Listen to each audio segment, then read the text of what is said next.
Mambo matano ya kuacha leo kama unataka kubadilisha maisha yako. Leo nataka tuzungumze ukweli mmoja muhimu. Maisha yako hayatabadilika kwa bahati, yatabadilika kwa maamuzi unayoyachukua leo.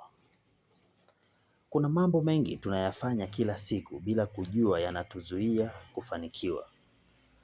Ukiyaacha mambo haya matano, utaanza kuona mabadiliko makubwa. Jambo la kwanza, acha kuahirisha mambo. Kila unaposema nitafanya kesho, unajenga tabia ya kushindwa.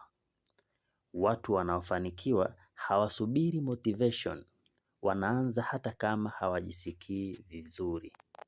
Jiulize, ninaweza kufanya nini sasa hivi, hata kama kidogo. Hapo ndipo mabadiliko huanza.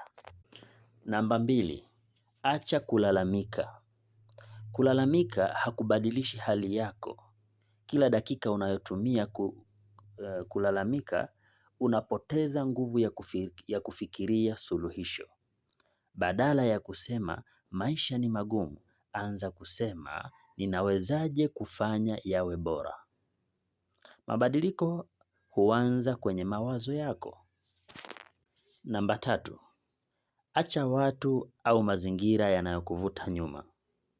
Sio kila mtu anafurahia mabadiliko yako. Kuna watu watakukataza kuota ndoto kubwa kwa sababu wao wamezoea maisha ya kawaida. Chagua mazingira yanayojenga, sio yanayokuvunja. Namba 4, acha hofu ya kushindwa.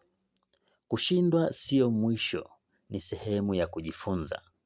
Kila mtu mkubwa umuonavyo, amewahi kuanguka mara nyingi kabla ya kufanikiwa. Tatizo sio kuanguka, tatizo ni kukataa kuamka tena. Namba 5, acha kupoteza muda bila mpango. Muda ndio mali yako kubwa. Saa 2 za kuscrolling bila faida zinaweza kuwa kujifunza, kuanza biashara, au kujenga kipato cha baadaye.